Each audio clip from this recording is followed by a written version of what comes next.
تیشه بیریشه های وطن فروش.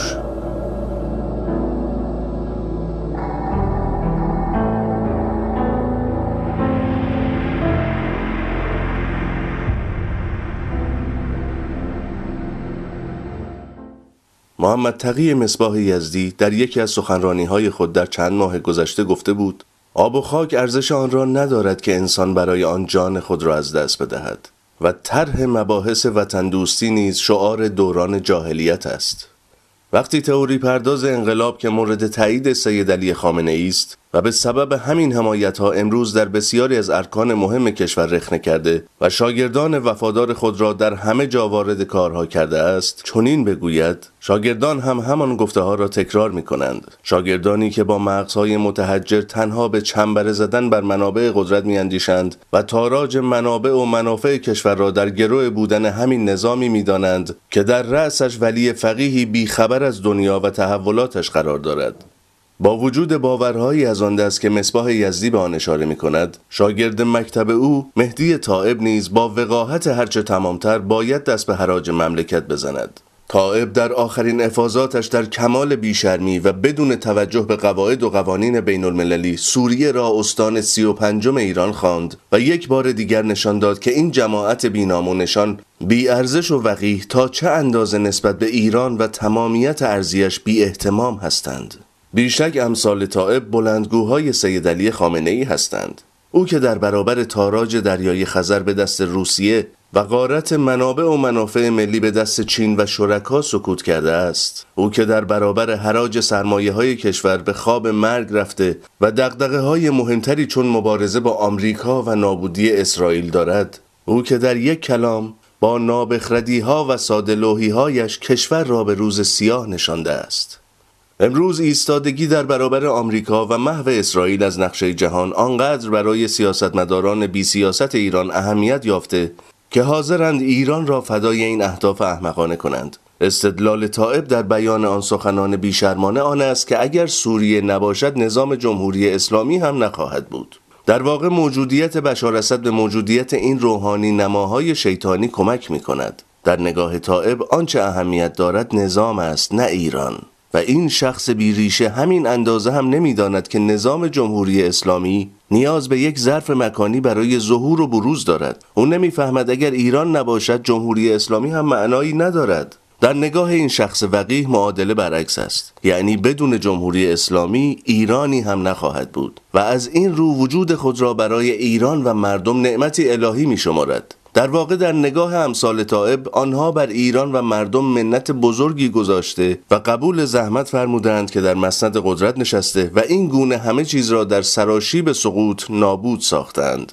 مردم ایران 8 سال جنگی را که حاصل ندانمکاری دولتمردان ایران خواسته رهبر پیشین انقلاب بود تحمل کردند. خرابه های حاصل از جنگ، آوارگی های مردم، کشته ها، زخمی ها، همه برای آن بود که به دشمن بعثی خود اثبات کنند چو ایران نباشد تن من مباد. مردم خوزستان در همون جنگ بیش از 12,000 شهید دادند. کردها، بلوچها، ترکها، ترکمنها، اهالی شمال، فارس و اصفهان همه کوشیدند تا امروز بیمایگانی چون طائب به حاصل مرارت‌های آنها ریشخند بزنند و وطنی که با جانفشانی و خون همه اقوام ایرانی سر پای ایستاد این گونه به حراج بگذارند و یک بار دیگر به همه اثبات کنند که بیگانگانی هستند که آمدند مغولوار کشور را با خاک یکسان کنند. اقوام ایرانی تا به امروز با همه نداشتنها و محرومیت‌های حاصل نابخردی‌های مسئولین جمهوری اسلامی ساختند. خوزستان آرمیده بر منابع نفت و گاز هنوز هم آثار جنگ را بر تن و بدن خود دارد.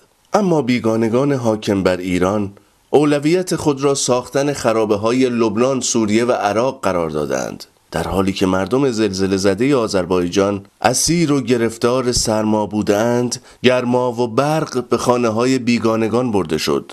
باز مردم به درد خود بسنده کردند، زیرا ناامید از این گرگ‌های در لباس میش رفته ایرانیان را یار و یاور خود می‌دیدند. اما این مردم بیشک در برابر چوب حراجی که این از خدا بیخبران جاهل بر جان ایران زدند سکوت پیشه نخواهند کرد و نباید بکنند.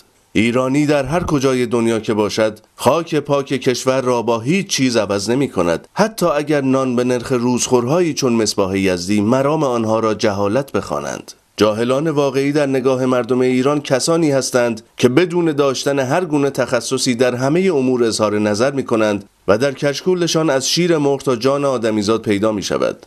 امروز مسبب همه این نابسامانی ها رهبری بیمایه است که اطرافیان حلقه به گوشش کرامت ها و منزلت های آنچنانی برایش تراشیدند و او برای پوشاندن نداشته ها و نقاط ضعف خود میدان را برای جولان دادن کسانی بیمایه تر از خود باز گذاشته تا پیروانی گوش به فرمان باشند. حکایت امروز ایران حکایت یک شهر و هزار کلانتر است. کلانترانی که با ریا و تمسک به باورهای دینی ماکیاولی را هم درس می‌دهند.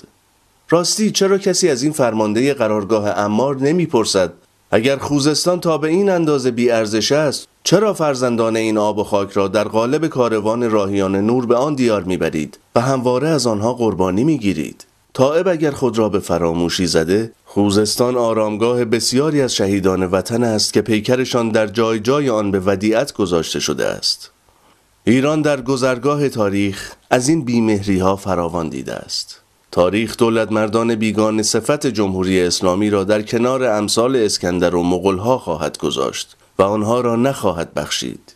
دیکتاتورها تنها به بودن خود می‌اندیشند و همه چیز و همه کس را فدای آن می‌کنند. نسل فردای ایران در سایه دموکراسی، عشق به وطن و تأمین منافع ملی را بار دیگر سرلوحه کار خود قرار خواهد داد.